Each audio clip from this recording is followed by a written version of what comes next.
de rostro. Digo, porque tienen pinta y cumplen ciertos estereotipos que hay sobre la persona que delinque. Entonces, nada, ahí empieza a haber un problema de la calidad de prestación que da el Estado respecto al cumplimiento de derechos. ¿Sí? ¿Estamos de acuerdo? ¿Seguimos? Alejandro, me gustaría un Sí. poco comentar al respecto, que justamente mencionas. Efectivamente, ahí, por ejemplo, se podría trabajar en esos acuerdos de Mercosur o UNASUR, ¿no? Aspectos más puntuales para estos casos y también con países que no son muy cooperantes, como en este caso fue de Japón, por ejemplo. Uno que era idioma, que era traducir y hacer llegar ese pedido a nivel legal, ¿no? Ese petitorio.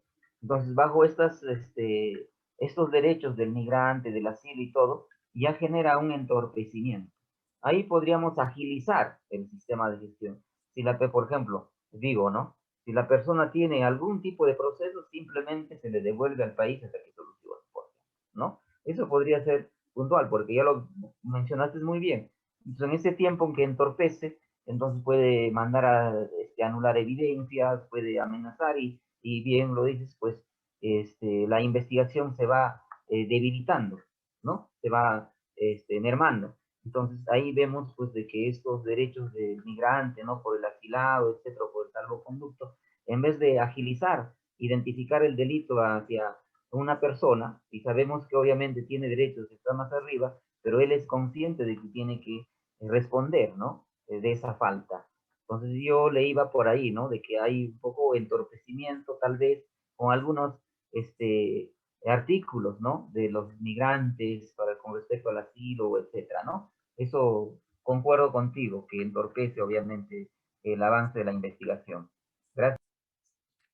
No, por favor, muchas gracias a vos. La verdad que sí, es muy importante, y sobre todo cuando llegamos a cuestiones de asilados, la verdad que estamos de nuevo en presencia de personas que usualmente tienen muchos contactos, digo, políticos, diplomáticos, lo que sea, que puede llegar a conseguir, digo, o pueden llegar a conseguirle terceros para él, digo, porque también si detectamos, no sé, que estamos en una situación como Nicaragua, digo, en Nicaragua se está metiendo presos a todos los opositores. Perdón, Nicaragua o Honduras. Ahora me surgió la duda, pero perdón. Hay un Nicaragua, presidente. eso. Nicaragua. Perfecto, gracias. Entonces, en Nicaragua vos te presentás de candidato a presidente y automáticamente vas preso. Maduro hace lo mismo, digo, en Venezuela. Entonces, digo, en estas situaciones a veces lo que se puede hacer también es nada, trabajar el tema del asilo con esas personas. Pero bueno, obviamente, siempre que hay una de estas situaciones, lo que tenemos que hacer es mirar y atender a las dos posturas, porque siempre hay usualmente dos posturas que son antagónicas. Y la verdad que cuando las cosas son blanco o negro, para mí que nos estamos perdiendo la riqueza de los grises. Quizás uno tiene parte de razón, quizás otro tiene parte de razón. Pero por eso es muy importante, digo, trabajar en ámbitos, como vos muy bien decías, de fortalecimiento de cooperación institucional. Digo, puede ser a través de mecanismos ya creados, como por ejemplo Interpol, porque muchas veces cuando hay extradiciones o hay este tipo de cuestiones, Interpol interviene, o con un propio pedido de captura internacional. Digo, entonces trabajar ahí estas cuestiones y después simplemente, digo, con los estados que no son cooperantes, eso tiene que ver con posturas políticas de los estados. Entonces el cero no cooperante, digo, y el que Estado que no es cooperante lo es adrede y asume los costos muchas veces. Entonces, ahí lo que podría ponerse a ver es decir, bueno, ¿qué hacemos? ¿Aumentamos los costos para que no esté dispuesto a pagarlos? Ahora, muchas veces termina pasando también que uno cuando aumenta los costos a nivel internacional, quizás empieza a sufrir, por ejemplo, la población. Caso de Venezuela. ¿Qué pasa si a Venezuela en este momento le cortamos la ayuda humanitaria? Digo que podría ser un mecanismo de retorsión para obligar, por ejemplo, a Maduro a que libere presos políticos. Y la verdad que en ese caso, digo, fíjense que cada vez que hay una sanción, las sanciones siempre son a las personas, es al presidente, no al país. Entonces digo, lo dejo planteado como un interrogante, la verdad que no hay una respuesta a esto, o sea, se pueden abrir mil facetas, pero bueno, muchas veces termina pasando esto, digo, que hay situaciones que no se pueden resolver y que nada, las personas con contactos terminan consiguiendo cosas. Pero bueno, por ahí para avanzar un poquito, eso era bien el sistema universal. El sistema regional es exactamente lo mismo, pero a escala regional. Digo, tenemos el sistema africano de protección de derechos humanos, el sistema interamericano de protección de derechos humanos, el sistema europeo de derechos humanos. Digo, pero no dejan de ser lo mismo que el universal, nada más que adaptado a la idiosincrasia de la región y muchas veces bastante más desarrollado que el propio universal. ¿Por qué? Porque son menos actores. Y son actores mucho más parecidos entre sí que se tienen que poner de acuerdo. Fíjense, piensen ustedes que tienen en común Argentina, no sé, Vanuatu en el Pacífico, Tuvalu, Níger en África y qué sé yo, no sé, Pakistán. Piensa en lo que es ponerse de acuerdo entre distintas creencias, culturas, idiosincrasias, normas legales también, o sea, como que hay un montón de cosas que hay que ponerse de acuerdo que quizás a nivel sudamericano resolverlo, bueno, simplemente tenemos países de habla francesa, española, portuguesa, bueno, y neerlandesa también con Surinam, digo, pero por ahí son 4 idiomas contra 1 millón de idiomas distintos. Entonces, nada, por ahí si apostamos a estos mecanismos de regionales de promoción y protección, muchas veces lo que termina pasando, y este es el caso del sistema interamericano, los sistemas de protección regionales hacen punta en lo que es la vanguardia de la protección y promoción de derechos humanos. Entonces, en el caso, por ejemplo, del sistema interamericano, la Convención Americana de Derechos y Deberes del Hombre se firmó incluso antes que la Declaración Universal de Derechos Humanos. ¿Por qué? Y porque éramos actores mucho más parecidos, nos pusimos de acuerdo mucho más rápido, y la verdad que logramos un hito que la verdad que es bastante importante. Y acá como sistema de protección les quería hablar del sistema de protección que es el que nos ocupa a nosotros, que es el interamericano. Tenemos por un lado, de nuevo, tenemos un montón de tratados, por ejemplo, la Convención Americana de Derechos Humanos, que es por la que más me interesa, pero también tenemos, no sé, el Protocolo de San Salvador, tenemos la Convención de Belém do Pará contra la violencia contra las mujeres. Digo, y muchas veces lo que empieza a pasar es que tanto el sistema universal como el sistema regional empiezan a copiar, digo, y empiezan a aplicar la protección de lo mismo, entonces se hace una especie de pinza que lo que hace es, nada, protege aún más a la persona, porque si lo protegemos a nivel regional y a nivel universal, digo, esa persona está mucho más cubierta. Ejemplo, derecho de las mujeres, derechos contra la discriminación de las mujeres. A nivel internacional tenemos la Convención contra toda forma de discriminación de la mujer, y a nivel regional tenemos la Convención de Belém do Pará, que es exactamente lo mismo, pero a nivel regional. Digo, entonces, la Convención Americana es nuestra versión regional de la Declaración Universal de Derechos Humanos, y a la vez la Convención Americana hace algo que no tiene la Declaración Universal, que es crear órganos que van a depender, son parte del sistema de la OEA, pero estos órganos, la Corte Interamericana y la Comisión Interamericana, son los órganos encargados de velar por el cumplimiento del tratado. Entonces, si hay un Estado que no está cumpliendo la Convención Americana, cualquier persona puede ir y demandarlo ante la comisión va a tener un proceso interno en el cual va a decir, che, este caso es admisible o no admisible, y va a empezar a ver, bueno, esto que hablábamos antes, ¿agotó los recursos internos? Bueno, fue a la justicia, resolvió la justicia le dijo algo, porque a veces, muchas veces pasa que uno saltea estas instancias a propósito, porque a veces busca simplemente el rédito político, busca el título en la tapa y qué sé yo, y nada más. Entonces, nada, una vez que pasa todo esto, la comisión después agarra el caso y la propia comisión demanda al Estado ante la Corte. Es decir, la comisión hace propia la denuncia presentada y lleva al Estado ante la Corte. Eh, como digo, datos de colores. En el sistema interamericano, el sistema es mucho más proclive a sancionar a los estados. En el sistema europeo, son mucho más proclives a mantener el status quo y no sancionar tanto a los estados. Digo, ¿pero por qué? Porque muchas veces también nosotros vemos acá que es propio de nuestra idiosincrasia, y la verdad que la situación más o menos se estabilizó en la década de los fines de los 80, principios de los 90, que toda la región dejó de tener, por ejemplo, dictaduras militares.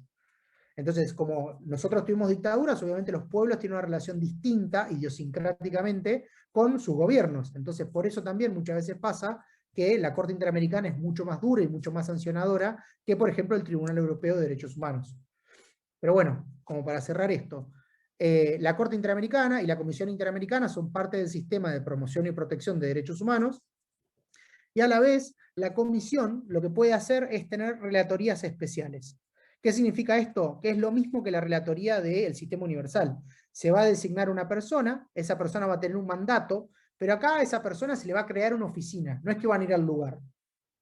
No, van a crear una oficina y van a trabajar temas específicos. Por ejemplo, existe una relatoría específica del tema migrantes. Existe una relatoría específica del tema libertad de expresión. Entonces, nada, van teniendo distintas cuestiones, pero bueno, esto, para. Y acá les quería traer como un ejemplo de qué entendemos muchas veces por derechos humanos para no hablar en el aire. Derecho a la vida, a la libertad, a la seguridad, prohibición de esclavitud, o sea, cosas que hoy en día por ahí nos suenan básicas, pero en el 48, cuando esto se firma, que estábamos recién saliendo de la Segunda Guerra, el sistema de Naciones Unidas tenía solo 3 años de creado, o sea, estábamos como trabajando para que no haya una tercera guerra. Bueno, empezaron a surgir este tipo de elementos y la Declaración Universal fue como la piedra angular sobre la que se empezó a construir todo el sistema de protección. Pero para esto hubo que alcanzar acuerdos. Bueno, este tipo de acuerdos, el hecho de que no se puede torturar a nadie, que no se puede someterle a un trato ni inhumano ni degradante, el respeto a la vida privada y familiar, digo, cosas que por ahí, de nuevo, a nosotros en Argentina nos suenan básicas, y quizás en Latinoamérica en general, pero hay muchos otros lugares que no. Digo, pensemos esto con la cabeza de una persona que vive en China. Te va a decir, mira, la verdad que esto de la privacidad, ¿qué es?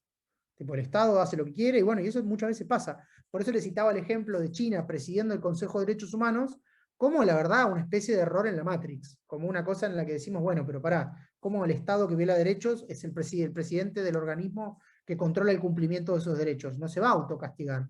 Bueno, eso pasa. Entonces, bueno, simplemente como para mostrarles algunas de estas cosas, igual no se hagan problema, esta presentación después se la vamos a hacer llegar por mail, en eso no hay problema. Y sobre todo, a veces estos dos últimos son los que plantean los mayores desafíos, sobre todo para las democracias occidentales. Porque el hecho de la libertad de pensamiento y la libertad de conciencia, a veces no tenemos tantos problemas en nuestra región de religión. Pero sí tenemos problemas, nada, sobre todo muchas veces en libertad de expresión. ¿Qué pasa si hoy en día un influencer que tiene, no sé, 5 millones de seguidores en Instagram, se pone a hacer proclamas en contra de un gobierno y ese gobierno va y lo mete preso? ¿No se está violando la libertad de expresión de esa persona? Digo, como para empezar a pensarlo en ese tipo de claves. Entonces digo, hoy en día las plataformas y las redes sociales son vehículos de comunicación fantásticos, pero también muchas veces pasa que, por ejemplo, con el caso de Trump, cuando Trump era presidente de Estados Unidos, decía barrabasadas todo el tiempo, por Twitter, por Instagram, por Facebook, por todas las redes. Solamente cuando Trump perdió el poder es que Twitter lo sanciona y le cierra la cuenta. Digo, y acá también no me quiero poner abogado del diablo, pero ¿cuál es el debido proceso que se cumplió con la defensa de Trump? O sea, ¿por qué de golpe lo sancionaste cuando pierde el poder y cuando tenía poder no le decías nada? Digo, como para que pensemos en realidad contrapuntos, redes sociales y demás, nada, esto. Pero, ¿alguna duda hasta acá? ¿Alguna cosa por ahí? Perdón, a veces me voy por las ramas, ¿no? No, doctor, está todo bien. Perfecto, gracias. Bien, y acá por ahí entramos a esto que hablábamos un poquito antes, estereotipos, prejuicios y discriminación. Los estereotipos son como esas ideas, esas imágenes que tenemos en la cabeza de lo que creemos que representa algo. Ese estereotipo después se empieza a proyectar en un prejuicio. Entonces, bueno, pero si esta persona usa gorrita o es negro o tiene capucha, entonces no, me va a robar. Entonces eso hace, por ejemplo, que la próxima vez que yo vea una persona que viene caminando en la misma vereda que yo me cruce para que no me robe, sin tener idea si esa persona me iba a robar o no, pero por el solo hecho, de nuevo, de ejercer un acto discriminatorio. Estas son actitudes socioculturales, por eso me gusta plantearlo así. Y por eso también planteo esto y agradezco este tipo de espacios académicos donde educamos en derechos humanos. Digo, me parece algo muy importante y sobre todo quiero citar este ejemplo, digo, con el tema de las migraciones. Ningún ser humano es ilegal. ¿Vieron cuando escuchan el inmigrante ilegal? Primero no es inmigrante, es la persona que migra. Pero más allá de eso, nadie es ilegal. A lo sumo, su situación jurídica es regular o irregular, pero no es ilegal. Digo, porque no existe, es una contradicción decir que una persona es ilegal. Porque no, por el solo hecho de ser persona tiene derechos humanos. Entonces, en ese caso es que decimos, bueno, tenemos que trabajar en la educación en derechos humanos, la existencia de este espacio, la verdad que prueba de que hay gente interesada en ese tipo de educación, y que nada, esto nos va a ayudar a liberarnos de prejuicios, de estereotipos, y sobre todo vamos a dejar de ser parte de un mecanismo que aplica actos discriminatorios. Entonces, bueno, nada, esto como para charlar un poquito de esto, y ahora les quiero dar 3 ejemplos de cómo muchas veces se construyen, sobre todo con el mundo migrante, se construyen ideas. Y esas ideas después se pasan a la realidad y son totalmente ideas infundadas. Si tuvieran que decir ahora, en este mismo momento, ¿cuánto porcentaje de la población que vive en Argentina es migrante? ¿Cuánto dicen ustedes? Creo que me animo a decir que aplica lo mismo más o menos para Perú, Ecuador también. Chile también, sí, sí, o sea, salvo Colombia y Venezuela, que por factores externos, digo, básicamente porque hay 3 millones de venezolanos que fueron desplazados y se convirtieron en migrantes forzados que salieron de Venezuela y viven en Colombia hoy en día, el resto de los países no tenemos ese problema de grandes movilizaciones de personas. Entonces, Tenemos un número acotado de migrantes, pero bueno, les quiero preguntar a ustedes, ¿cuántos imaginan que hay en Argentina sobre la población total? 5%. 5, bien. ¿Quién da Sí. más? ¿Quién da menos? Menos, no sé, 2. Bien ahí, vamos Marco Jesús. ¿Alguien más? ¿Alguien dice más? Pueden ser más también, digo, no hay problema en eso. Bien, bueno, gracias, Juan José. Bien, perfecto. La verdad es que la respuesta, yo no sé cómo hizo Mr. Francisco para saberla, pero efectivamente el 5,1% de la población en Argentina es migrante, son 2 millones de personas. Entonces, muchas veces cuando pensamos, el inmigrante me viene a robar el trabajo, el inmigrante viene por la salud pública, viene por la educación, no, es mentira. Lo que pasa es que hay un discurso creado en el cual, donde hay un otro, existe un yo. Entonces es, yo me voy a defender, y el otro va a ser el culpable de todos los males. No llovió, no vino una cosa, la economía se cayó. Digo, en Argentina somos especialistas en encontrar responsables para tercerizar culpas. Pero pensémoslo así, digo, el migrante muchas veces termina siendo víctima de una estigmatización totalmente infundada. Por eso les quiero traer números. Entonces, Argentina está siendo invadida por una ola de extranjeros, lo escuché 1000 veces. Y si miramos, como bien decía Francisco, 5,1% de la población, 2.200.000 personas solamente. Y pensemos que esos 2.200.000 personas principalmente viven en la provincia de Buenos Aires. O en el área metropolitana de Buenos Aires, porque hay muchos en capital.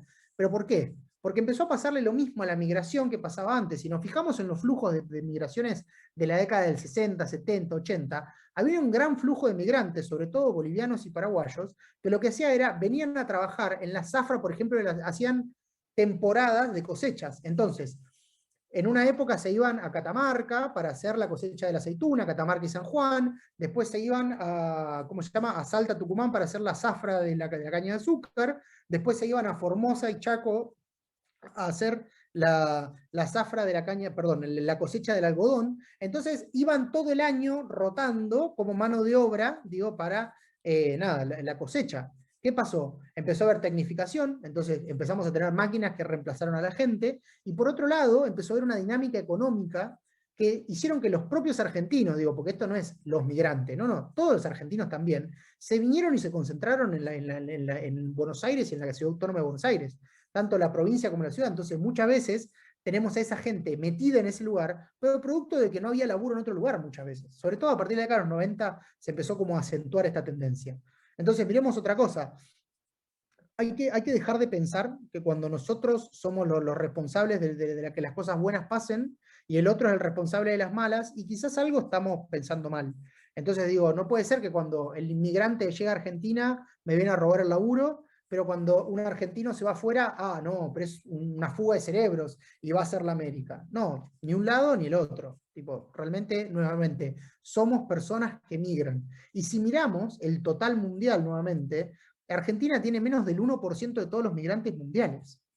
272 millones contra 2,2 millones. Miremos esto. Y si miramos la cantidad de argentinos que hay en el exterior, y bueno, la verdad que la cantidad de argentinos en este momento está arriba de 1 millón. No existen, digo, busqué por todos lados las cifras, esta fue la cifra oficial que me dio Cancillería, porque ni siquiera la dirección de argentinos en el exterior de Cancillería tiene un número actualizado.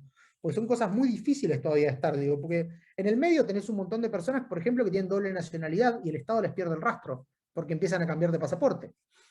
Entonces, como para ir pensando. Y además, también tenemos que pensar que no todos los países tienen las mismas, tienen las mismas dinámicas, perdón, que hay dinámicas sociales o culturales o de gobierno o que van pasando que hacen que se expulsen poblaciones. Es el caso, por ejemplo, de Portugal. Si ustedes van a Portugal, los chicos cumplen 18 años y totalmente, digo, sobre todo a partir de la última crisis económica, emigran y se van a trabajar a Inglaterra, se van a trabajar a otro lugar, a Francia, y empiezan a perder. Digo, lo mismo pasa en Argentina. En Argentina muchas veces fuimos receptores de migrantes y a veces cuando tenemos crisis económica somos emisores de migrantes. Pero la verdad, en el fondo, ahora vamos a ver, el saldo entre los que salen y los que entran tiende a ser neutro. Argentina siempre tiene la misma cantidad de población. Otra cosa, los extranjeros nos quitan el trabajo. Bueno, la verdad que no. Un argentino promedio, 1 de cada 3 tiene un trabajo no formal, un trabajo en negro. En el caso de los migrantes es 1 de cada 2, ya la mitad. En el tema de inserción laboral y la verdad que les cuesta un montón insertarse laboralmente a los migrantes. Y cuando lo consiguen, usualmente son en trabajos mal remunerados y que tienen que ver con áreas como el comercio, la construcción y sobre todo el servicio doméstico. Y me quiero parar en estas últimas dos áreas. La construcción es un área que muchas veces cuando decimos los paraguayos construyen, eso es una actitud discriminatoria que tenemos que empezar a rever. Digo, porque muchas veces adentro de la estantería mental que uno tiene, dicen, bueno, el paraguayo construye, el boliviano tiene una verdulería, el peruano tiene una tintorería o tiene una verdulería. Digo, y como que no, para nada, digo, pero esos son estereotipos que tenemos que trabajar para deconstruir y para romper de una manera, de una vez y para siempre. Y por el lado del trabajo doméstico, pensemos que es un trabajo usualmente muy mal pago, casi nadie está en blanco, digo, por más de que se le ofrece incluso a la persona que blanquea al personal doméstico que descuente de ganancias, aún así nadie blanquea a las personas que están realizando trabajo doméstico, y eso está mal. Digo, porque la verdad, una persona que está en una situación irregular y que encima cobrando muy poco, mínimamente hay que garantizarle un piso de derechos, como es el acceso a la jubilación, el acceso a una obra social y demás. Entonces, si alguien por favor no tiene regularizada a la persona que está trabajando en su casa, cordialmente le invito a que lo regularice, pero también pensemos que este tipo de tareas, sobre todo el servicio doméstico y sobre todo también el área de cuidado, que puede ser, por ejemplo, cuando tenemos una persona mayor en nuestra familia, contratamos a alguien para que duerma con esa persona y la cuide, usualmente son trabajos muy feminizados. Digo, no sé cuántas personas ustedes conocen que tienen una persona que trabaja como servicio doméstico y es hombre. Yo no conozco a nadie, pero quizás ustedes sí. Digo, entonces como para empezar también a plantearnos, che, ¿qué onda? Porque muchas veces también las personas que tienen servicio doméstico son migrantes. Y como están sometidas a trabajos que los argentinos no quieren hacer por una cuestión de que no les interesa, o las condiciones laborales son precarias, o los sueldos son muy bajos, bueno, alguien lo hace. Cuando hablamos de precarización, acá quiero traer un ejemplo, Rappi.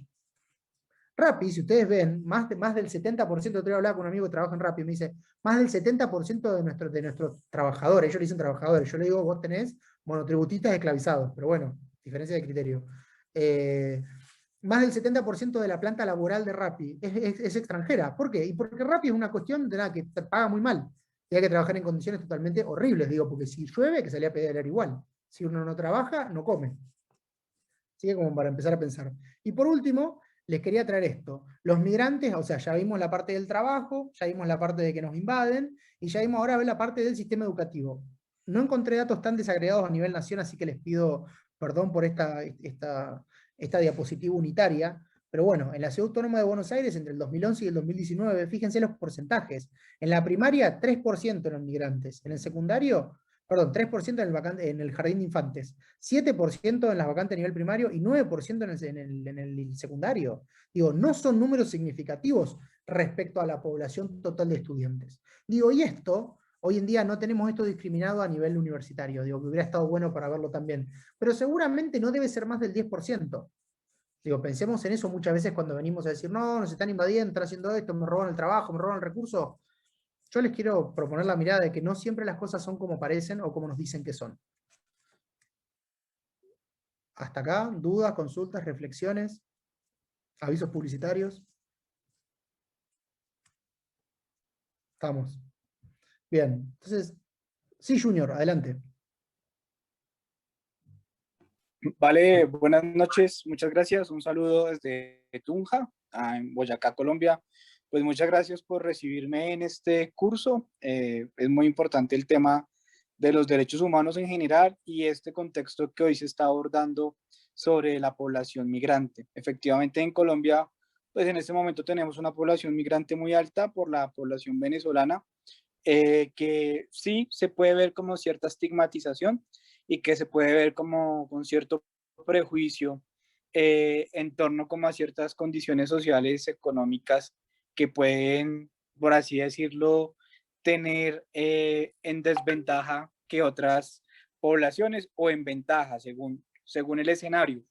Creo pues que también que en el tema de migración, por ahí preguntaba yo, es un poco cuáles son como las responsabilidades que tienen todos los gobiernos para acatar o cumplir la atención de la población migrante. Porque pues si uno ve las noticias de Europa, la población que migra, que llega por Marruecos a España, pues es una población bastante estigmatizada también, ¿no? Y en general en el mundo, pues hay muchas comunidades migrantes por causas económicas, por causas políticas, que pasan a ser discriminados, pasan a ser prejuiciados y pasan a ser señalados o estigmatizados. Muchas gracias. No, por favor, muchas gracias por la intervención y la verdad que es muy oportuno. Colombia es un gran ejemplo Colombia es un gran ejemplo de cómo las capacidades estatales a veces pueden verse totalmente desbordadas y aún así hay que encontrar una solución, digo, porque me parece que las personas que estamos acá, por lo que tengo entendido, hay mucho formador o sea, hay muchas personas que tienen relevancia y trabajan en el sector público, entonces especialmente le quiero hablar a esas personas diciendo, ustedes como formadores y como tomadores de decisión, tienen que tener en cuenta un montón de situaciones, pero por sobre todo, tienen que responder la pregunta que los que no estamos en la función pública tenemos, que nos hacemos, y es, ¿y ahora qué hacemos? Yo no trabajo en el Estado, trabajé toda mi vida en el Estado, hoy en día ya no trabajo, solo en la facultad dando clases. Y la verdad es que uno cuando está en el Estado, uno tiene que dar una solución, tiene que pasar algo, digo, en Colombia tenemos un montón de venezolanos, tenemos 3 millones de venezolanos, ¿qué hacemos? Y algo hay que hacer, porque no es que esa persona se va a ir. Entonces, está muy buena tu intervención en respecto a cuáles son las responsabilidades del Estado. La responsabilidad del Estado, primero, son garantizar los derechos humanos de toda la población. Población entendido como nacionales y no nacionales que habitan un territorio determinado. Es decir, toda persona que vive en Colombia tendría que tener garantizado mínimo ciertos derechos, en este caso derechos humanos, que lo que va a pasar, nada, es que muchas veces no pasa. ¿Por qué? Porque a veces estos derechos humanos no pueden ser garantizados porque ni siquiera el Estado tiene control efectivo del territorio. Digo, o sea, hay ciertas partes donde pensemos, nada, paramilitares, FARC, proceso de desmilitarización que se está dando ahora, está buenísimo, pero digo, mientras tanto, hay un montón de personas que están sufriendo y bueno, a veces el problema justamente está en decir, bueno, ¿y qué hacemos? Por eso me pareció tan bueno y me gustó a veces traerle este mapa, no le presten atención a los colores, porque tiene que ver con otra cosa. Pero fíjense cómo son usualmente las rutas de migración. Van a Europa y a Estados Unidos. ¿Por qué? Porque son los grandes centros económicos. La mayoría de las razones, o sea, hay tantas razones para migrar como personas que migran. Entonces, ¿cuántas personas migran hoy en día en el mundo? Bueno, acá lo tenemos. A 2019, que es el dato más actualizado, digo, porque después de eso, la verdad que el coronavirus nada, introdujo una dinámica totalmente distinta, que todavía no está medida muy bien, pero bueno, el 3,5% de la población mundial solamente migra. Miren esto. O sea, contra a veces pensamos, no, que los migrantes, qué sé yo, bueno, así como hay gente que piensa que Argentina está invadida de migrantes, hay gente que piensa que el mundo está invadido de migrantes. Y en realidad no, la mayoría de la gente se queda viviendo en su propio estado, en su propia casa, y la verdad que no muchas veces sale. Entonces, nada, miremos cómo en el 95 eran 174 millones y hoy en día ya tenemos 272 millones. Digo, este número es un número que crece, sí. Ahora, también pensemos que en el 95, migrar, perdón que se me está por quedar la computadora sin batería, en el 95 migrar era mucho más difícil. ¿Por qué? Y porque era mucho más caro sacar un pasaje de avión, no había tantas interconexiones, las cuestiones de transporte y logística no estaban tan aceitadas. Cuestión que cuanto más pasa el tiempo, bueno, después más se puede migrar, porque, a ver, el hecho del costo de los pasajes no es menor. Entonces, el surgimiento de los low cost, por ejemplo, es un elemento que incide respecto al crecimiento de la población migrante. Pero bueno, esto como para mostrarles flujos migratorios, y acá les muestro, o sea, pensemos en esto, pero también pensemos, para salir un poquito de Argentina, del caso de África. En la ruta africana, muchas veces lo que pasa, todo lo que es violeta son rutas terrestres, que usualmente la gente la hace a dedo o caminando. Se suben a un transporte, se paran en el medio de una ruta y empiezan a caminar, y a veces caminan cientos y miles de kilómetros hasta llegar a un punto. Usualmente esos puntos, fíjense, puede ser o Marruecos, o puede ser Libia, y a través de ahí, bueno, tienen que subirse un bote y cruzar. Entonces digo, muchas veces termina pasando que los migrantes son personas que están intentando encontrarle la vuelta. ¿Por qué? Porque en sus propios países no tienen una sola solución. Entonces, les quiero dar el ejemplo de Libia. Libia era un país que tenía un dictador que se llamaba Gaddafi. Dictador o no, digo, eso lo dejamos a la historia. Pero Gaddafi tenía un acuerdo, sobre todo con Italia, en el cual Libia era una especie de estado tapón. Entonces, todos los migrantes que llegaban a Libia, Gaddafi hacía que no lleguen a Italia. Entonces, fíjense ustedes cómo, una vez que Naciones Unidas, en el marco del capítulo 7 de la Carta, es decir, cuando se produce una amenaza a la paz y seguridad internacional, autoriza básicamente un ataque a Libia. Perfecto, se derroca a Gaddafi. La verdad, desde que se derrocó a Gaddafi hasta ahora, Libia está mucho peor.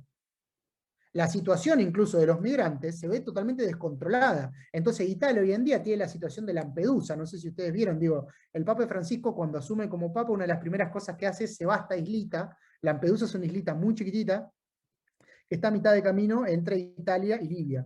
Entonces, Lampedusa es a la isla que llegan todos los migrantes. Entonces ahí empezamos a ver también esto que decían hoy antes, el tema de Europa y la migración. Como Europa se reconoce como un centro receptor de personas, y bueno, ellos empiezan a tener el problema de decir, che, ¿qué hacemos? Entonces, a veces podemos negociar con un gobierno externo que los frene y que no lleguen, y bueno, pero una vez que ese gobierno ya no está, bueno, ahora empiezan a llegar, bueno, ¿qué haces? Bueno, frenalos. ¿Y qué haces? Le mandás a las fuerzas de seguridad. Entonces muchas veces terminamos viendo cómo mujeres y niños, que son las personas más vulnerables, terminan arriba de una barcaza que se da vuelta y fallecen. ¿Por qué? Porque intentaban encontrar un futuro mejor. Digo, ¿y qué? ¿Y el Estado qué respuesta le dio? Ninguna. ¿Su Estado? Ninguna. Los estados a los que querían emigrar, ninguna, porque le cerraron la puerta. Entonces empecemos a pensar muchas veces que el tema de la migración a veces es muy complejo y de nuevo, tiene tantas razones para migrar la gente como gente migra. Pero bueno, yendo un poquito a Argentina, ¿qué tenemos acá? Que la migración en Argentina siempre se dio de manera muy, muy particular. Ahí donde dice 1995, en realidad es 1895. Pero bueno, nosotros fuimos un país, sin caer en el cliché de decir que bajamos de los barcos. Argentina tuvo una política migratoria muy agresiva a fines de la década del siglo XIX, perdón, a fines del siglo XIX, ¿por qué? Porque quería poblar el territorio. Entonces empezó a atraer grandes cantidades de inmigrantes. Y fíjense cómo a partir de ahí, especialmente después de la Segunda Guerra, ya empiezan a caer un montón los flujos migratorios en Argentina, y en los últimos 30 años ya quedan estables. Entonces, de nuevo, hoy en día tenemos 5.1 de la población total que es migrante. En el 2001 eran 4,2, pero bueno, también se explica ese 4,2 porque en el 2001 Argentina estaba prendida a fuego, entonces nadie quería venir acá. Entonces empezó a pasar que los flujos migratorios se revirtieron, que de hecho, de 2013 para esta época, los flujos migratorios que siempre pensamos clásicos, como la gente de Perú viene para acá y la gente de Colombia viene para acá, empezó a darse al revés. Hubo mucho migrante que se empezó a volver. Y porque empezaron a ver que quizás Bolivia, Perú, Ecuador, sus países de origen, tenían quizás mejores condiciones que lo que les podía ofrecer Argentina en su momento. Como para también desmitificar un poco de que Argentina es la panacea, no, la verdad que no. Tenemos un montón de cosas buenas, tenemos un montón de cosas malas, y eso a veces se muestra en los flujos migratorios. Esto es, por si quieren, siempre a veces está la duda de, bueno, ¿qué es lo que más tenemos? Bueno, entre el ranking de migrantes en Argentina, cuanto a comunidad, Paraguay, Bolivia y Chile encabezan el top 3. Ahora, fíjense cómo el primer país extra regional que aparece es Italia. Tanto Italia como España tienen dos características que la comparten. Una, que no son parte de la región, y dos, es que son poblaciones muy viejas.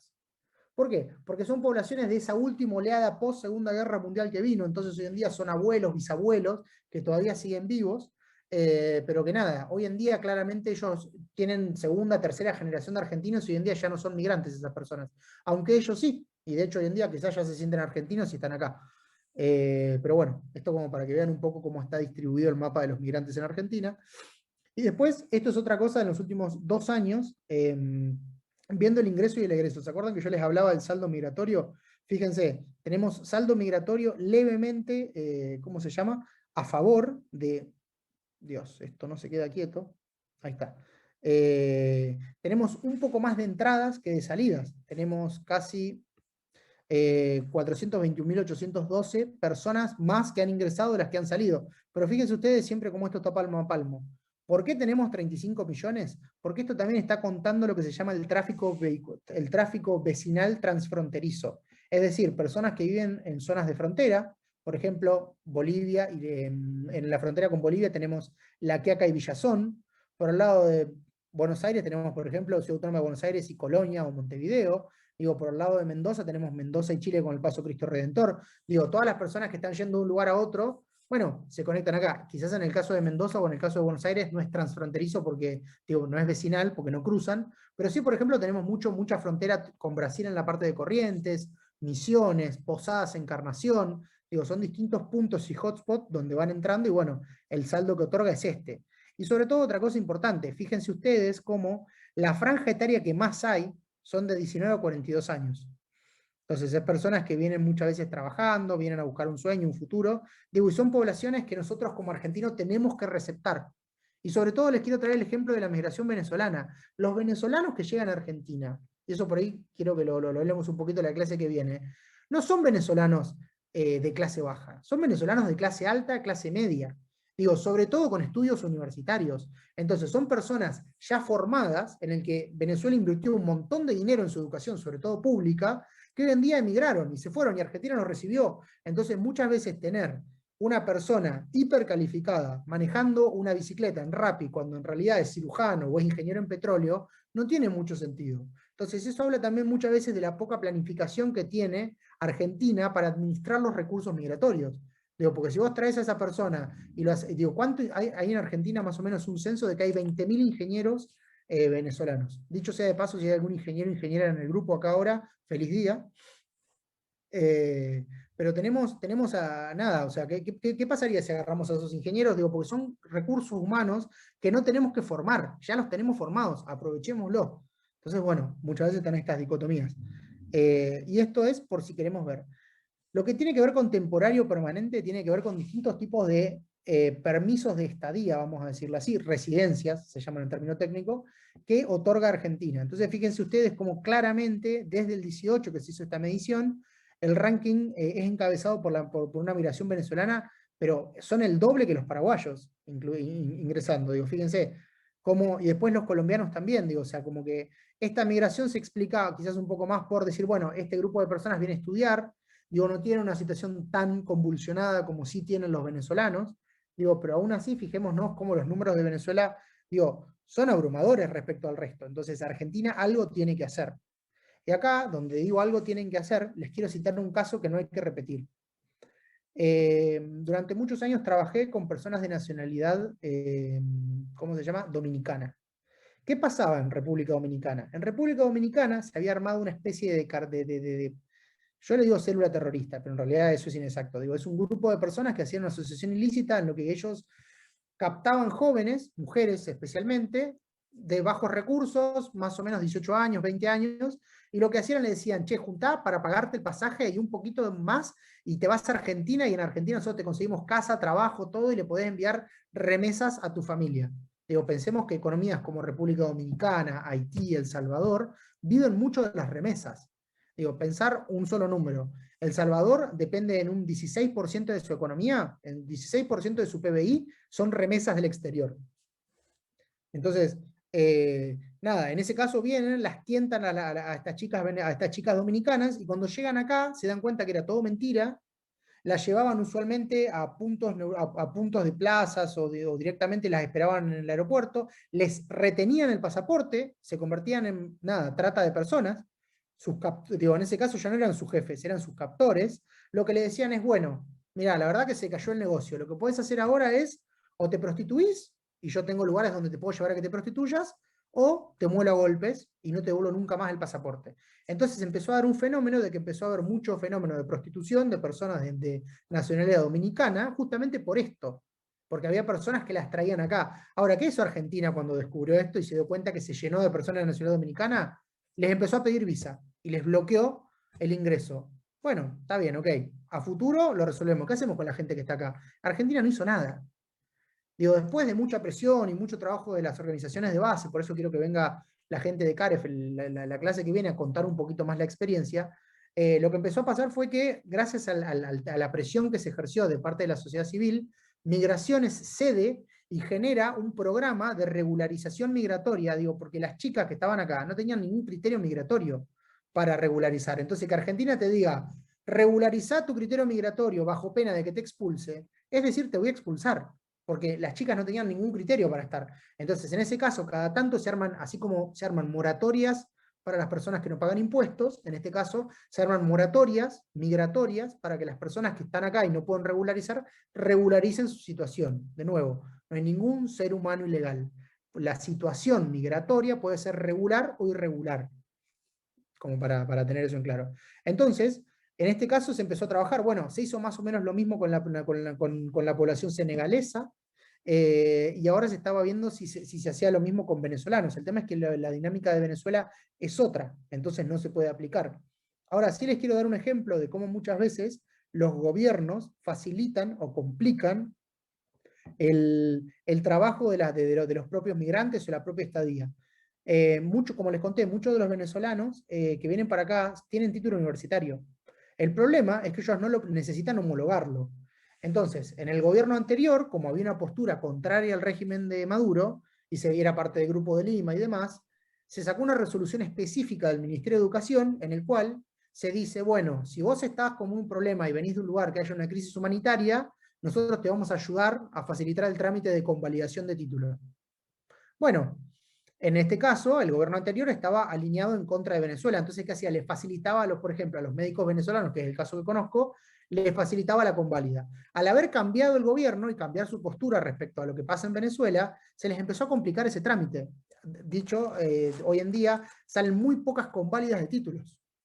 ¿Por qué? Porque simplemente la postura es decir, bueno, yo no te voy a facilitar para que te quedes acá. Tampoco te voy a echar, porque Argentina no es un gran país expulsor de gente, las conocidas deportaciones son muy pocas, y de hecho tienen como mucho costo y están muy mal vistas, digo, porque muchas veces las deportaciones se les pide a los países de origen que se hagan cargo. Entonces muchas veces cuando se le quiere ir a cobrar a los países, diciéndole, che, bueno, yo te lleno un avión de tus nacionales y te lo mando, el país te va a decir, ok, pero yo no te pago un peso, digo, porque el que lo expulsa sos vos, y se empieza a entrar en esos problemas. Entonces muchas veces Argentina lo que prefiere hacer es decir, no hago nada. Pero bueno, como distintas maneras de decirle, solucionamos la vida a la gente o se la complicamos. Claramente yo soy una persona que piensa que hay que tratar de facilitarle lo máximo posible a esa gente la vida para que de alguna manera se logre integrar a la sociedad. Hasta acá estamos, dudas, consultas, reflexiones. Trato de ir un poco más rápido para si no nos dormimos. Bien, seguimos. Entonces, ya hablamos de que tenemos migrantes, ya hablamos de que hay un marco universal de protección, hablamos de que hay un marco regional de protección, hablamos un poquito de la estadística de los números de inmigraciones, digo, derribando un par de mitos. Ahora les quiero contar que existe una ley específica de migraciones en Argentina. Es decir, vos sos en Argentina una persona que no es argentino, no sos nacional, se te va a aplicar esta ley. ¿Qué tiene esta ley de importante? Primero que es una ley de vanguardia, es una ley que favorece y facilita un montón la migración y nos reconoce a los argentinos como un país en el cual nosotros nos reconocemos como personas que realmente abrazamos y facilitamos los procesos migratorios. Digo, no somos un país conocido a nivel internacional por dificultarlo. De hecho, si recordamos las características que hablamos de el tema de los derechos humanos, que son universales, que son indivisibles, que están interrelacionados, fíjense acá. La ley da la definición de inmigrante. Bueno, yo diría que tiene que ser migrante, pero no importa. Inmigrante, persona que ingresa, desea ingresar, transitar, residir o establecerse definitiva, temporaria o transitoriamente en el país conforme a la legislación vigente. Bueno, no importa, una persona que entra a Argentina, no importa si se va a quedar mucho o poco, es migrante.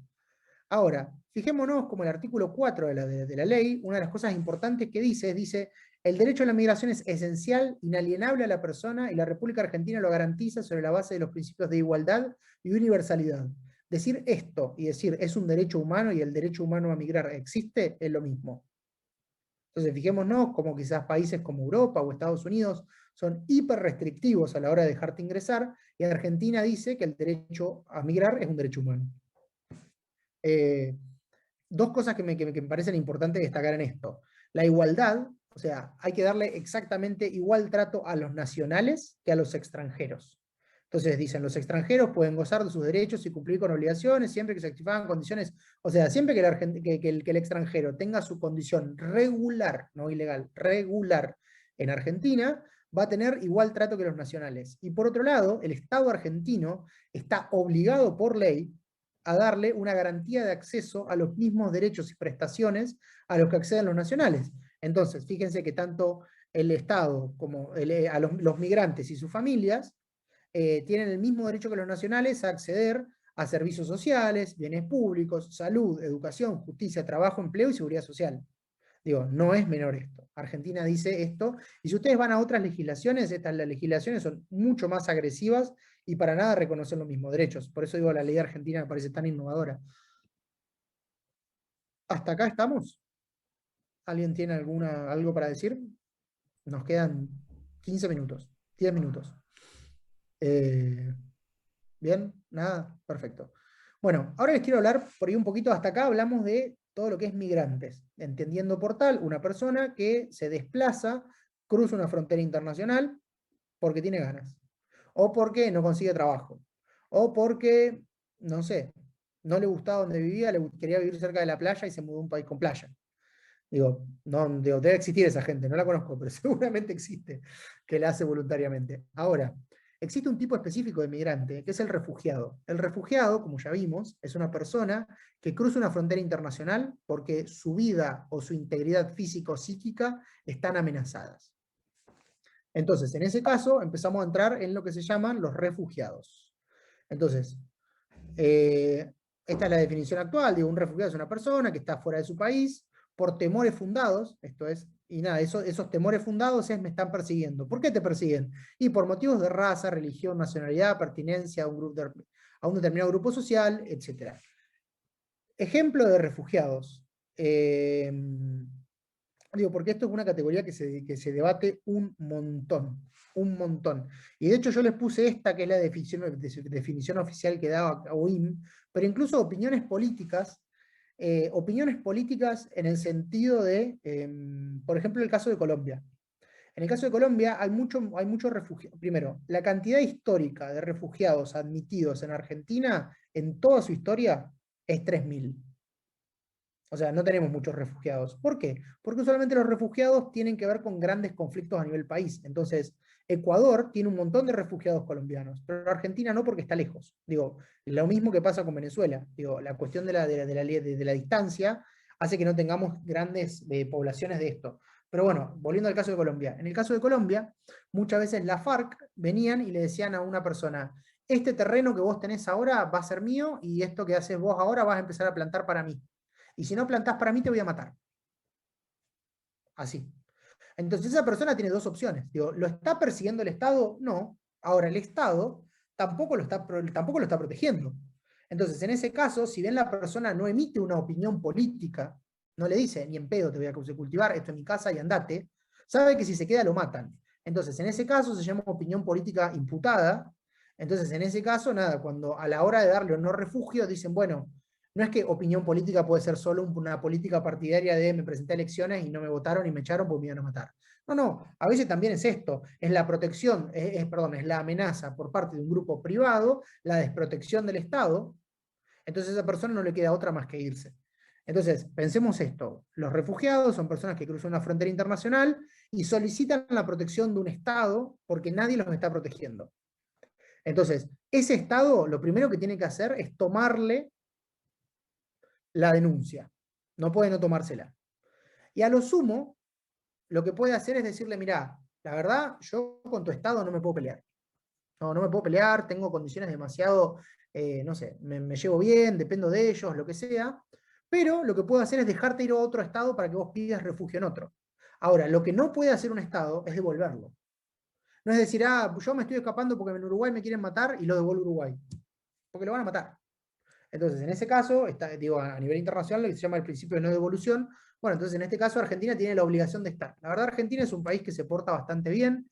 Tiene acá abajo, tiene la Comisión Nacional de los Refugiados, la CONARE, que es una parte específica del Estado. Digo, de hecho, depende del Ministerio del Interior, al igual que Migraciones. Y lo que hace la CONARE es, trata específicamente con esta población muy chiquitita, como dijimos, que son los refugiados. ¿Por qué? Porque la CONARE tiene que hacer todo un procedimiento interno en el cual la persona llega, pide el estatus de refugiado, el Estado le va a asignar un DNI provisorio, le va a arrancar el trámite. Si esa persona, por ejemplo, no sé, si tiene hijos y esos hijos son menores y a esos hijos se les puede dar la asignación universal por hijo, se lo va a dar, porque hay igualdad de trato a los nacionales. Digo, y al refugiado sobre todo, a diferencia del migrante, porque el migrante usualmente en el fondo lo que termina escondiendo son razones, escondiendo no, lo motivan razones económicas. Al refugiado no le queda otra más que irse. Entonces, por eso, como el motivo es distinto, porque la amenaza es a su integridad física, psíquica o a su vida, entonces en ese caso al refugiado se lo trata especialmente, dentro del grupo de migrantes, se lo trata especialmente bien. Entonces, por eso les digo, tiene una parte específica, o sea, cualquier migrante en Argentina va a lidiar con migraciones. El refugiado lidia con la CONARE. Se les trata de dar cosas. Ahora, pensemos también que, digo, en Argentina no tiene muchos refugiados. Ahora, ¿qué pasa cuando esos problemas empiezan a suceder en África? Entonces les quiero citar el ejemplo, no sé si conocen la masacre de Ruanda. En 1994, Ruanda tenía un régimen postcolonial en el cual habían etnias enfrentadas, los Hutus y los Tutsis. No importa quién es quién, lo importante es que uno de ellos toma el poder en contra de los otros. Y resulta que los empiezan a perseguir y los empiezan a matar, a nivel de que mataron más de 1 millón de personas en 3 meses a machetazos. Digo, porque no es que tenían armas, no, tenían simplemente herramientas e instrumentos que utilizaban en el campo. Pero como había una especie de revancha étnica, por eso también acá ponemos raza, el término raza tiene que ver, hoy en día es etnia, porque todos somos parte de la raza humana, pero bueno, raza tiene que ver con la época en la que se hace esto. El estatuto, la Convención de los Refugiados se firma en el 51, y después se internacionaliza en la década del 60, entonces tiene que ver con un concepto de aquella época. Pero bueno, hoy en día tiene que ser etnia. Entonces lo que termina pasando es, bueno, escúchame, están matando a machetazos a todos en el poblado. Rajemos porque nos matan. Entonces en ese caso se produjo una gran emigración masiva de Ruanda. Entonces todos los países de alrededor, Uganda, Burundi, Tanzania, empezaron a tener grandes problemas, como lo tiene Colombia hoy en día. Digo, porque de golpe son 3 millones de personas que te vienen a tu territorio y vos más o menos la cosa la venías encaminando. Te cayeron 3 millones de personas de arriba, te colapsó el sistema de salud, el sistema de educación, los servicios públicos, no andan las cloacas, o sea, piensen en eso. Bueno, muchas veces el tema de los refugiados, digo, pensemos también en la disgregación de la ex Yugoslavia, ahí tenemos otro gran ejemplo de los refugiados. Nada, terminan siendo gente que agarra lo que puede y sale corriendo. Entonces, muchas veces, el Alto Comisionado de Naciones Unidas para los Refugiados, el ACNUR, es la agencia de Naciones Unidas que trabaja con refugiados, y fíjense lo que trata de hacer ACNUR, les da carpas, para que tengan un techo por lo menos. Y mientras tanto, por ejemplo, empieza a armar campos de refugiados. Esos campos de refugiados a veces tienen 10.000 personas viviendo en el piso. Pero bueno, nada, a veces esa persona se está escapando. Entonces los campos de refugiados son como el lugar donde encontraron esas personas para poder sobrevivir. Entonces, por eso de nuevo, es que a nivel internacional, les contaba, se le da tanta protección. Digo, teníamos el derecho internacional de los derechos humanos para tiempos de paz, derecho internacional humanitario para los conflictos armados, derecho internacional de los refugiados para cuando se dan este tipo de situaciones. Persecuciones de una persona que cruza una frontera internacional y lo están persiguiendo por razones de raza, nacionalidad, pertenencia a determinado grupo social, etnia, opinión política, pero bueno, este tipo de cuestiones. Entonces, miremos esto por último. Las personas que buscan mejores perspectivas u oportunidades económicas no son forzadas a abandonar sus hogares, entonces por esa razón es que no son refugiados. Pues muchas veces como que se plantea esto de, bueno, ¿y qué pasa? Porque ahora está empezando a haber una nueva categoría en el derecho internacional que, si bien se habla desde hace mucho, hoy en día ya negar el cambio climático es, la verdad, bastante difícil. Entonces, en ese caso, se empezó a dar lo que se llaman los mal llamados refugiados climáticos. Refugiado climático es una persona que por un cambio en el patrón climático de la zona donde estaba, migró. Digo, hay zonas en Somalia donde, por ejemplo, hace 10 años que no llueve y antes llovía. Entonces, todos los pastores que había ahí se tuvieron que ir. Ahora, empiezan a darse estas situaciones, por ejemplo, con la subida del nivel del mar. Existen lugares divinos, paradisíacos, como por ejemplo las Maldivas, pero que las Maldivas en 20, 30, 50 años van a desaparecer por el simple hecho de que subió el nivel del agua. Ahora, cuando desaparece el Estado por acción climática, ¿alguien lo está persiguiendo a la persona? No. Ahora, la persona no puede seguir viviendo en el mismo lugar donde está porque ese lugar no existe más. Entonces, empiezan a surgir este tipo de características y obviamente al tema de los migrantes ambientales va a haber que darle una solución. Pero bueno, la solución no es categorizarlo como refugiados porque no se dan estas características que hablamos antes. ¿Algo hasta acá? ¿Dudas, consultas? ¿Algo les sonó raro? Tengo una pregunta, pero sobre el tema anterior, sobre la ley de Dale. migraciones. No, hubo una polémica sobre un decreto que había sancionado el anterior gobierno nacional, el decreto 70, que fue derogado por el actual gobierno nacional, que modificaba la ley de migraciones. Entiendo que básicamente lo que hacía era cortar los plazos procesales que tenía la persona Para que ser se expulsado. encontraba. Claro. ¿Qué opinión te merece respecto a la derogación del decreto? Algunos decían que era un decreto inconstitucional, otros decían que no. ¿Se puede sintetizar un poco eso? Dale. No sé si estoy capacitado para dar una opinión, digo, pero bueno, nada, vamos a hacer el intento. Básicamente lo que hacía este decreto, que se hablaba de un decreto que creo de 2016, que lo que hacía era cortaba los plazos. Primero, a los que estaban acá adentro, les acortaba los plazos para poder ser, ¿cómo se llama? Para poder ser expulsados. Digo, cuando uno está en Argentina y uno es un migrante y tiene una condición irregular respecto a su situación jurídica en Argentina, no ilegal, Migraciones te va a decir, che, regularizate. Tipo, fíjate, hay un montón de criterios, por ejemplo, para que te quedes. Digo, no sé, empecé a estudiar, saca una visa de trabajo, volví a salir y volví a entrar. Digo, pues eso también pasa. Muchas veces a mí me pasaba cuando trabajaba con migrantes, que los tipos ingresaban por pasos irregulares, entonces cuando entraban no tenían sello de pasaporte de entrada, entonces después cuando salían le decían, che, pero pará, vos no tenés sello de entrada, o sea que entraste ilegal. Entonces como entraste ilegal, bla, bla, bla, bueno, listo, te agarro y te pongo una prohibición de reingreso por 5 años. Entonces empiezan a pasar todo ese tipo de situaciones, digo, porque la migración tiene, como toda la humanidad, 1000 situaciones, entonces Migraciones empieza a intimarte a que regularices. Si vos no regularizás, Migraciones le da curso a lo que se llama el procedimiento de expulsión. Es un juicio. Entonces, lo que hacía este decreto específicamente, ahora no me lo acuerdo como el dedillo, pero acortaba plazos en lo que tiene que ver con las defensas que vos podías anteponer para ser expulsado. Y por otro lado, también lo que hacía esto era, si vos estabas en la frontera y querías ingresar a Argentina y detectaban que vos tenías antecedentes penales en tu país de origen, te negaban el ingreso. Yo creo que el hecho de, o sea, y acá voy a opinar por mí, yo creo que el hecho de que a vos te prohíban el ingreso a un país por delitos cometidos en un tercer estado, en el que vos ya fuiste condenado, porque no nos olvidemos del principio de inocencia y que uno es inocente hasta que prueba lo contrario, en un juicio justo y la condena está firme. Entonces si ponete que yo soy un migrante de Venezuela o de Brasil, y en Brasil me condenaron, y en Brasil me dieron arresto, y yo fui a la cárcel y ya cumplí ese periodo, querer cuando llego a Argentina y que Argentina me vuelva a castigar por eso, yo creo que eso es anticonstitucional, porque está violando el nebis un principio de derecho penal, no importa, digo que uno no puede ser castigado 2 veces por lo mismo. Entonces, en ese caso creo que está mal, esa parte del decreto. Por el otro lado, el que acorta los plazos en lo que tiene que ver con los procesos de expulsión, yo creo que siempre y cuando Argentina está dentro de sus potestades como Estado, de regular quién ingresa y quién sale de su territorio, quién se quede y quién se va. Ahora, siempre eso tiene que darse en el marco de un juicio justo. Entonces, creo que ahí la clave va a pasar por cómo se da el debido proceso adjetivo. Digo, porque esto es un proceso en el cual vos tenés como sanción que te van a echar del país. Y te vas a ir a otro país, probablemente tu país de origen. Estos son los vuelos que yo después le decía, cuando se llenan con personas de un país, el país no lo quiere pagar. Entonces Argentina tampoco quiere financiar el vuelo. Pero creo que en este caso, si uno está haciendo esto simplemente para echar migrantes, está mal. Digo que era un poco la tónica que de hecho, el decreto este se debatió mucho a nivel interamericano y se llegó a tratar en la Comisión Interamericana, promovido especialmente por organizaciones de la sociedad civil argentinas, y en ese caso lo que se hizo nada, se lo criticó por todos lados. O sea, realmente no hubo nadie serio a nivel internacional que defienda los derechos humanos que hablara bien a favor de ese decreto, pero porque el decreto tenía como un sesgo antimigrante.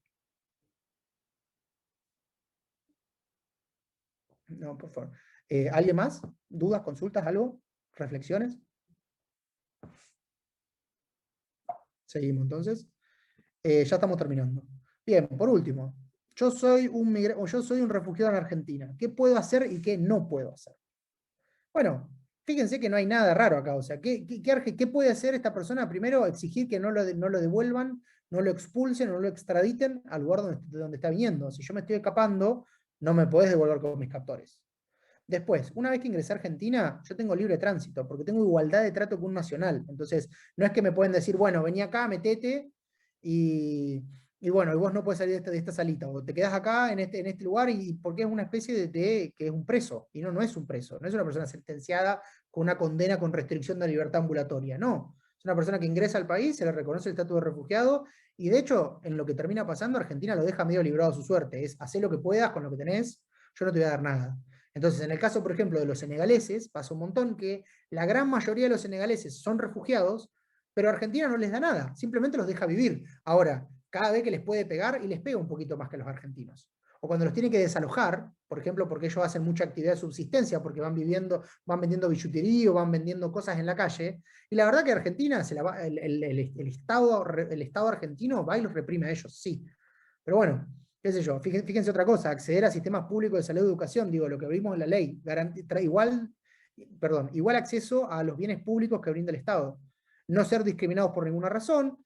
La reunificación familiar es un instituto muy importante. ¿Por qué? Porque si una vez que Argentina reconoce el estatus de refugiado de alguien, piensen que es todo un proceso, desde que la persona llega, pide que le reconozcan el estatus de refugiado hasta que efectivamente se lo otorgan, digo, es un trámite. Si ustedes ven la bibliografía que yo les sugerí para la clase de hoy, ustedes tienen un folleto de ACNUR que justamente lo que habla es cómo es todo el proceso por si les interesa detalladamente. Pero bueno, uno de los objetivos es que una vez que ya esta persona está acá, lo que se empieza a hacer es que empieza a llamar a sus familiares. Y esto es lo que se empezó a dar, por ejemplo, con el caso de Siria. En 2017 se estableció lo que se llama la Mesa Siria. La Mesa Siria era un grupo de distintos actores gubernamentales, digo, había representantes de Cancillería, representantes de Cascos Blancos, representantes del Ministerio de Interior, representantes del ACNUR, representantes de la CONARE, digo, distintas instancias que lo que hacían era decir, che, tenemos un problema en Siria, hay personas que están queriendo, digo, irse de Siria, vamos a darle una solución, invitémoslos a que vengan. Y esto fue, nada, la verdad que primero era muy difícil que lleguen, porque ellos tenían que conseguir a alguien en Argentina que sea un llamador, tipo que sea alguien que pida por ellos. Una vez que conseguían que pida por ellos, a través de la reunificación familiar, o a veces no tenía que ser directamente familiar, pero tenía que probar algún tipo de vínculo, bueno, esa persona venía para acá. El tema es que esto también venía atado de una promesa de la Unión Europea de financiamiento, porque Argentina dice, yo pongo el territorio, pongo la gente, pongo todo, Unión Europea, financiame todo porque yo tampoco tengo plata. Y Unión Europea nunca mandó dinero. Por eso la Mesa Siria fue no quiero decir un fracaso, pero sí fue una política que tuvo ¿cómo decirlo? Nada, tuvo una cuestión subóptima de optimismo, de resultados, producto de falta de financiamiento. Digo, porque pasó eso. Y después, bueno, por último, sobre todo en el tema de refugiados, practicar libremente su religión, digo, porque a veces muchos de los que vienen son de mayoría musulmana. Ahora, obligaciones de un migrante, si ustedes se fijan.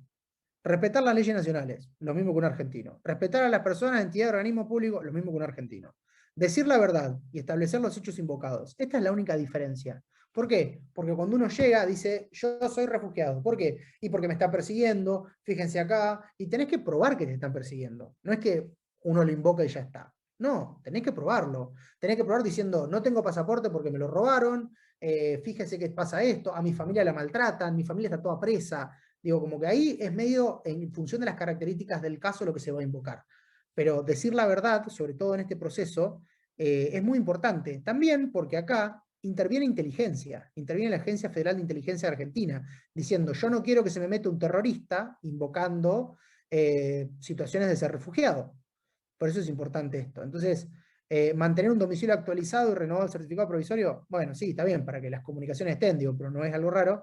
Y después informar a la CONARE sobre su intención de viajar al exterior, porque esa persona no es que está presa en Argentina. No, para nada. Esa persona puede ir y volver. Ahora, si vos estás teniendo un trámite en Argentina de ese reconocimiento de refugiado, bueno, tenés que tener cierto apego a esta norma. Entonces, mínimamente, si vas a viajar, avisa que vas a viajar. Hasta acá cerramos la parte de refugiados. ¿Alguien tiene alguna duda, alguna cosa? ¿No? Bueno. Entonces, ya con esto quiero concluir y quiero invitarlos a hacer un ejercicio mental que es ponernos nosotros en el lugar de un migrante. Entonces, como pensé un montón sobre qué se podía hacer, así que los quiero invitar a pensar en que nos subimos todos a un avión, como se podía hacer antes de la pandemia, elegimos el lugar que más nos gusta del mundo y nos vamos ahí. Entonces, a partir de ahora estamos en ese lugar. Bueno, derecho de los viajeros. Digo, como pensándonos nosotros como migrantes. ¿Qué pasa? Bueno, tengan en cuenta que si el día de mañana están en el extranjero, hay ciertas cosas que ustedes tienen derechos básicos. Esos derechos básicos son, por ejemplo, nadie puede retener su pasaporte por ningún motivo. Digo, si ustedes están en el medio de un delito y hay una autoridad estatal que les requiere la documentación, bueno, no se pueden quedar con su pasaporte. A lo sumo lo que puede hacer es agarrar, pedirle que se identifiquen y demás, pero no se lo pueden quedar. Sobre todo, esto lo pongo garantía, porque muchas veces pasa que cuando uno se va a algún lugar y va a alquilar un auto, va a alquilar una moto, va a alquilar una bici, va a alquilar algo, en el lugar le dicen, dale, yo te la doy, pero dame tu pasaporte. Y si no me lo traes, no te devuelvo el pasaporte. Eso es ilegal. Y uno no tiene que dar el pasaporte jamás. se pelean con un montón de gente, digo, porque ya me pasó un montón, pero no se lo tienen que entregar. A lo sumo, entreguen una copia, una fotocopia, porque le dicen a la persona, mirá, este pasaporte no te va a servir para nada, al único que le sirve el pasaporte es a mí. Entonces, si vos lo que querés son mis datos, toma, te doy una fotocopia, sacale una foto, haz lo que quieras, tenés mis datos, pero yo no te voy a dar no te voy a dar el pasaporte. Sobre todo porque si perdemos el pasaporte en el extranjero, nos convertimos en indocumentados. Nuestra situación migratoria pasa a ser irregular de hecho. Digo, por más de que por ahí tengamos visa de turista, tenemos que nuevamente hacer todo un proceso ante el consulado argentino para que nos den un pasaporte de emergencia. Lo que me lleva al punto 2. Siempre cuando uno viaja a un lugar hay que tener más o menos en vista o saber cómo conseguir los datos del consulado argentino. En el exterior uno puede tener embajadas y tiene consulados. Las embajadas tratan problemas de estado a estado. Los consulados atienden a las poblaciones de los estados. Por eso, cuando uno quiere tramitar la ciudadanía italiana, habla con el consulado italiano, no con la embajada. Bueno, esto es lo mismo. Si uno tiene un problema en el exterior, habla con el consulado argentino en donde sea que esté. Otra cosa, si en el país no se habla un idioma, uno tiene derecho a un intérprete. No es lo mismo un intérprete que un traductor. Un traductor es una persona que lo que va a hacer es decir, esto que dice acá, se dice de esta manera. Perfecto. Un intérprete es una persona que no solo sabe qué se dice, sino que además incorpora, por ejemplo, los modismos. Entonces, en el caso de Argentina, un traductor sabe cómo traducir un che, o algún tipo de modismo que tengamos nosotros.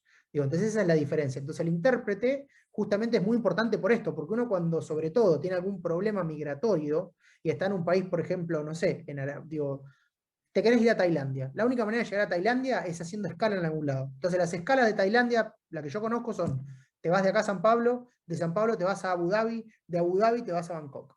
Entonces, si vos tenés un problema en Brasil o en Abu Dhabi, se hablan dos idiomas que no son el español. Entonces, en ese caso, si vos tenés que tener la autoridad te viene a decir algo o tenés algún tipo de requerimiento, bueno, vos podés requerir, y es obligación del Estado brindártelo, un intérprete. Otra cosa, indemnización, si ustedes están en algún lugar y se les rompe el equipaje, esto ya es un tip de viajero más que un derecho, pero siempre hagan la denuncia de rotura o pérdida de equipaje y nunca se vayan del aeropuerto sin hacerla, porque si ustedes abandonan el aeropuerto, pierden la oportunidad de hacer la denuncia. Cosa para que lo sepan. Tema visas y vacunas. El tema visa es muy importante, siempre hay que tener claro si se va o no se va, porque la visa permite el ingreso o no a un país, y siempre está bueno ver, y sobre todo ahora con el tema de la vacuna, digo por el coronavirus, pero también hay otras vacunas que te pueden llegar a exigir, y el hecho de que vos no la tengas puede ser causal de deportación, y vos no te podés defender frente a eso. Ejemplo, ¿querés viajar a algún país que tenga fiebre amarilla? Tenés que tener la vacuna de la fiebre amarilla. Digo, y no hay vuelta. Digo, y si te vas y no la tenés, no cumplís con los requisitos y ellos te pueden deportar. Digo, y está bien, te pueden negar el ingreso. De la misma manera que si vos llegás a Europa, y en Europa te pide además la bolsa de viaje, o sea, te pide pasaje de ida y de vuelta, te pide seguro médico, te pide que demuestre la estadía, te pide contactos de dónde vas a estar, direcciones, digo, todo eso te lo pueden pedir. Porque hay una cosa acá que es importante que se llama la razonabilidad. La razonabilidad es una potestad que tiene el Estado de poder instrumentar un derecho y decir, bueno, esto lo vamos a hacer de cierta manera. Yo voy a controlar el ingreso de mi país haciendo todas estas cosas. Ahora, la razonabilidad lo que garantiza es que entre la regulación y lo que intenta lograr esa regulación no se desvirtúe el derecho. Si yo empiezo a poner tantos requisitos que no va a poder entrar nadie al país, y la verdad que esa norma es irrazonable. ¿Por qué? Porque lo que está haciendo es bloquear encubiertamente algo. Entonces, digo, esto en Argentina lo tenemos en la Constitución, pero en otros países no, pero digo, sí sepan que a veces hay muchos requisitos extras y esos requisitos no siempre son válidos o son legales. Entonces tengan en cuenta, instrúyanse, fíjense qué van a ser las cosas. Muchas veces está bueno pegarle una segunda mirada a lo que dicen las agencias de viaje. Y por último, si en algún momento ustedes viajaron al exterior o quisieron viajar y no pudieron viajar, esto se los paso como tip del día, digo, gastaron dinero en Asiscard porque iban a viajar y no viajaron, pueden pedir la devolución. Lo mismo con los pasajes, lo mismo con todo. Y las empresas les tienen que devolver el mismo monto. Porque pasa muchas veces que las empresas empiezan a decir, ah, bueno, pero vos lo compraste pero no viajaste, bueno, culpa tuya. Bueno, no, pero bueno, no, como en realidad vos no viajaste, yo te tengo que aplicar una multa de bla, bla, bla, no sé qué, y te devuelvo un 30% del valor de lo que pagaste. Bueno, eso es ilegal. Entonces, sépanlo que si están en Argentina, existe una cuestión que se llama relaciones de consumo, consumoprotegido.gov.ar en la página, ustedes cargan su expediente ahí y simplemente lo que hacen es, nada, y traen a la empresa, llenan una denuncia, digo que como defensa del consumidor, el Estado les va a poner un mediador, el procedimiento es totalmente gratuito, digo, puede ser cuestiones de viaje, puede ser cuestiones de la prepaga, puede ser cualquier relación de consumo que a ustedes como consumidores no los satisface, lo pueden llevar a esa instancia y van a lograr la devolución de, ¿cómo se llama? Del monto. Así que bueno, dicho todo esto, les quiero agradecer por el tiempo, por la paciencia, y quedo a disposición para lo que necesiten, les dejo mi contacto y no sé si alguien tiene algo para decir, además de me quiero ir.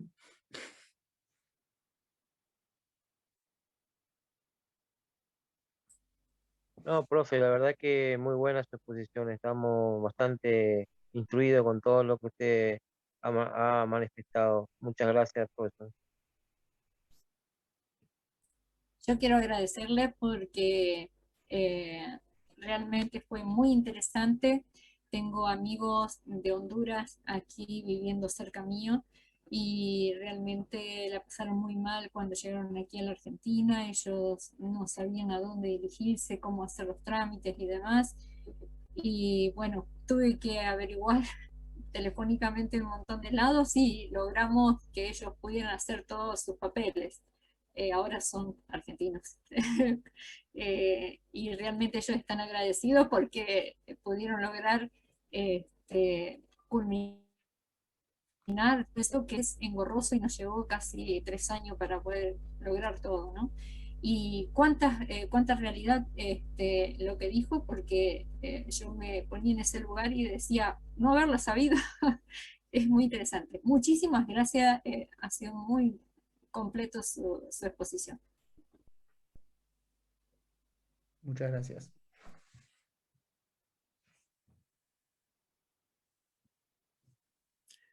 No sé si, Alejandro, por ahí tenés algún tip particular, porque algunos de los participantes son gestores públicos municipales, si desde su rol y su lugar específico por ahí pueden tener algún aporte a una política de migración. Wow, un montón de cosas. Pero primero que nada, les agradezco la participación y las palabras. La verdad que estar acá es un placer.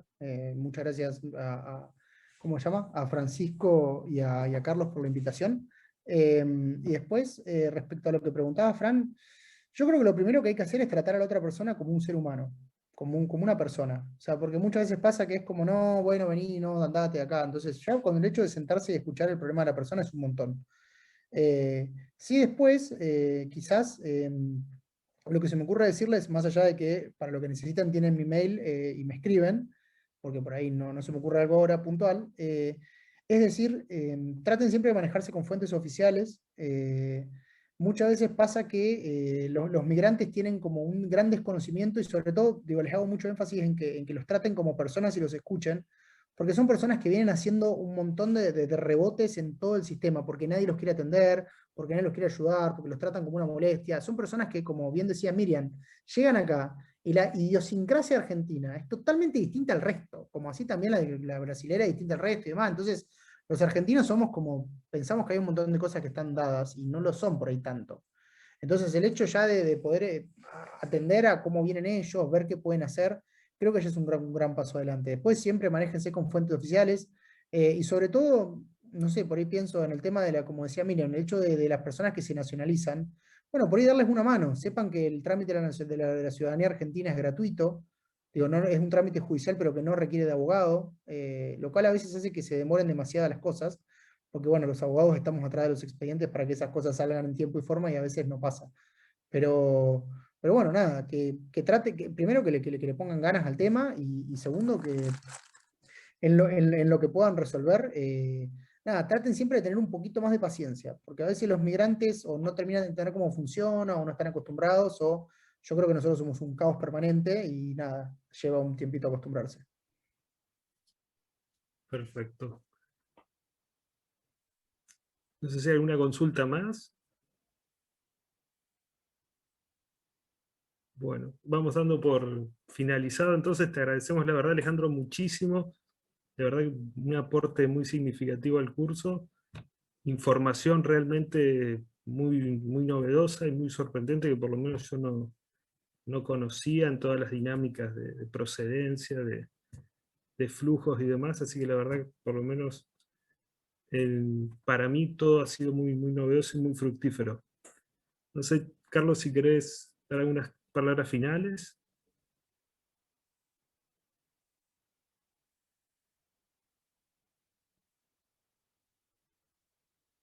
No tenés micrófono.